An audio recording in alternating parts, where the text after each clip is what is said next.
Hello, this is Julian with Coffee Reviews, and today we will be reviewing the Hamasho Peaberry Natural Processed Ethiopia from Archer's Coffee. And there's the bag right there. And Archer's, based out of Sharjah, United Arab Emirates. And this is part 2 of our 4-part Archer series that will also feature a bonus Friday video, as well as a special coffee on Saturday, so stay tuned for both of those. This is their second ever appearance on this channel, as they were originally a suggestion to us by Dan. So once again, shout outs to and thank you to Dan for the suggestion.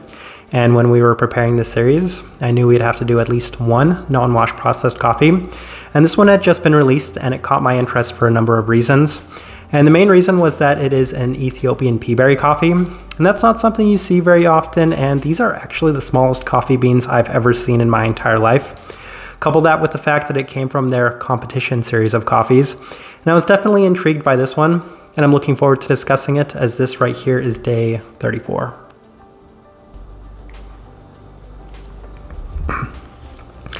And recipe we went with for this coffee was a diluted as well as cooler recipe, and that was a 16.67 to 1 water to coffee ratio, brewed at 94 degrees Celsius, about 201 degrees Fahrenheit. And I like this one best through the Chemex, which indicates a more medium grind. Roast profile for this one, always a little bit more difficult to tell when it comes to natural processed coffees. This one felt slightly more developed than the wash processed coffee we had reviewed from Archer's, but even then it is definitely still on the lighter side of things by most standards and metrics. So with that out of the way, let's go ahead and start discussing this coffee. Day 14, first impression, and the cup did have a very strong fermenty aroma that was a little less present in the cup itself, as the fermenty aspects did open up slightly as it had cooled down, but it wasn't quite as heavy and as overbearing as I might have expected. Listed lychee felt the most prominent, as it did skew on the berry side of things, but it wasn't necessarily the best first impression, as I did worry that it might become a little bit too heavy, as typically when you experience a lot of these factors from that first try, they tend to become a lot more dominant as the cup does age. Day 16, ran it through the V60, and already I experienced so much more of the fermenty aspect to the cup, as the listed lychee felt most fitting, as there was a very strong berry-like aspect within the cup that for me was a lot more reminiscent of red raspberry. There were some listed melon aspects that were more prominent as the cup had cooled down, but at this time I could tell that the coffee was starting to skew in the direction of that heavier, overbearing red fruit aspect. Day 18, ran it through the April dripper, and there was a slight bit more definition to some of the components within the coffee. Most distinctly, I was thinking of the listed lychee, as it did feel slightly like a lychee gummy, but there were some very strong fermenty undertones that were also present. Coconut and melon also felt the most pronounced and defined that they had been up to this point, but the overall coffee was just kind of lacking the cleanliness that I was looking for, as there was a slight grainy quality to the cup.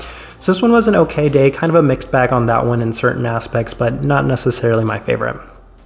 Day 21, back through the Chemex, and the coffee was just coming out slightly more clean through the Chemex, as it did tone down a fair bit of the heavier aspects to it. Most distinctly thinking of the fermentiness as well as the graininess, but there wasn't an overly clean profile to it, as the only things I was able to really pick out were, once again, a dominant and heavy red fruit aspect with a slight bit of that melon in the cool down, but even then it was a little bit more undefined in general.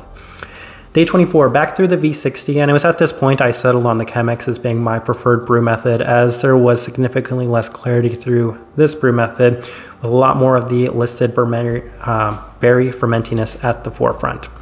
Very dominant throughout, with a slight earthy undertone as well as a florality present within the coffee. I might have been able to pick out these things, but it's one of those things where I really had to focus, really had to let the cup settle and really try to pick these things out. So not necessarily more depth, but I could just kind of find some more things with a little bit more focus on it.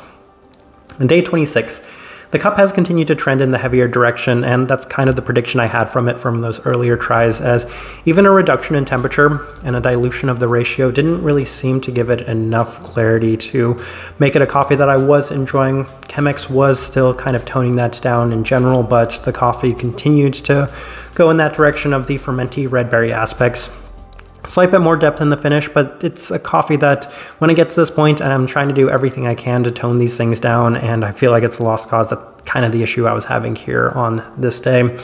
So on day 29, not much has changed. The coffee has been again difficult to work with as it continues to yield an overall strong fermenty red berry aspect to the cup. A lot of these notes are going to remain the same because I wasn't really able to pull too much else out from it. And that's what happens with a lot of these coffees, especially natural and experimental coffees, is that once it reaches this stage, no matter what I seem to do, I just can't seem to change the coffee to a point where I get enough cleanliness and clarity to enjoy it in the sense that I would like to.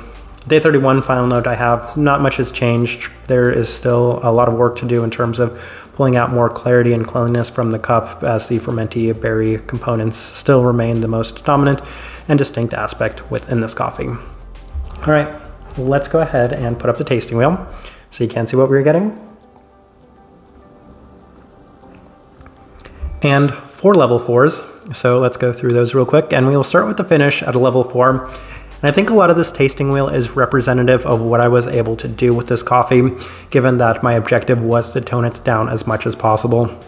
And I think if you would have run this through the V60, high temperatures, it would have been a level 5 for a lot of these things, and the finish would have been no exception.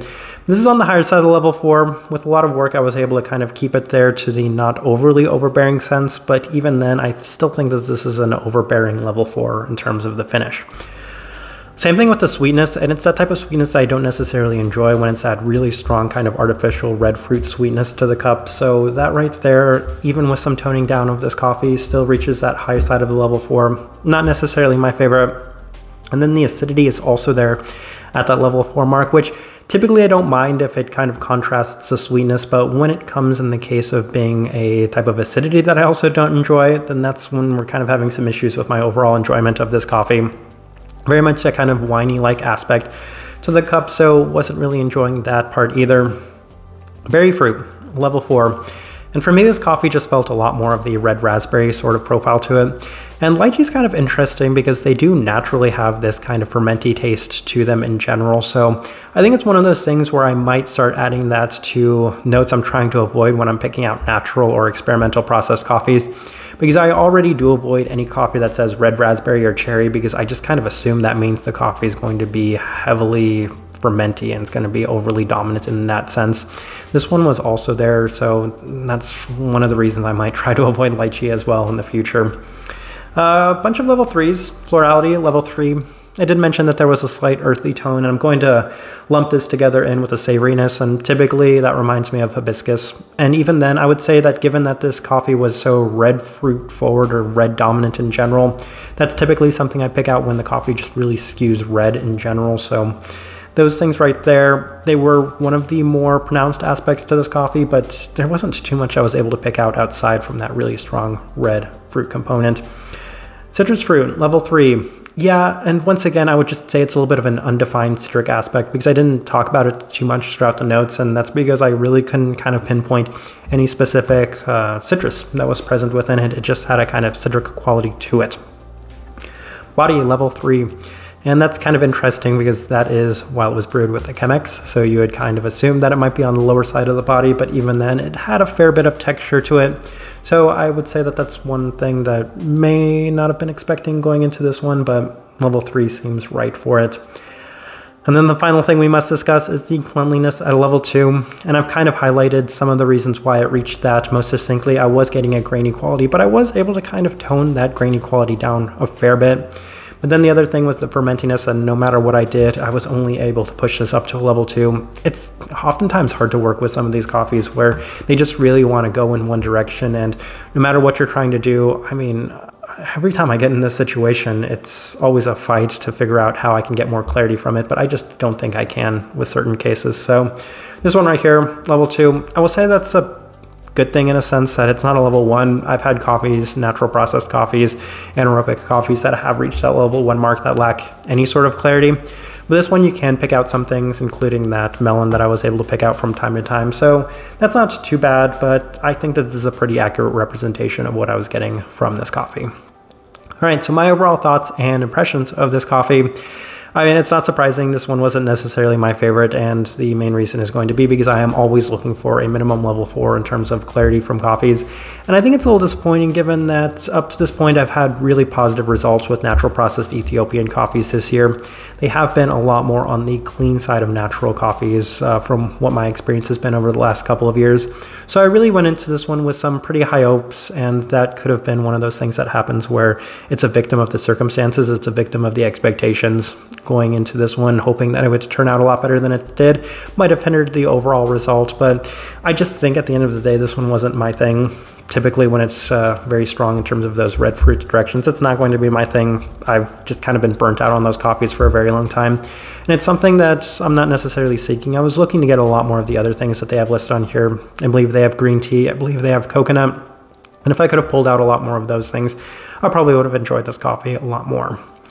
Type of person I would suggest this coffee to. This one is a little bit more of that modern natural that may not necessarily have the strong clarity to it as it does skew on specific directions. And I know a lot of people still really enjoy these red fruit forward, red fruit heavy cups. And this one right here is in line with that. And I think that the added benefit I have is that it had a little bit more texture.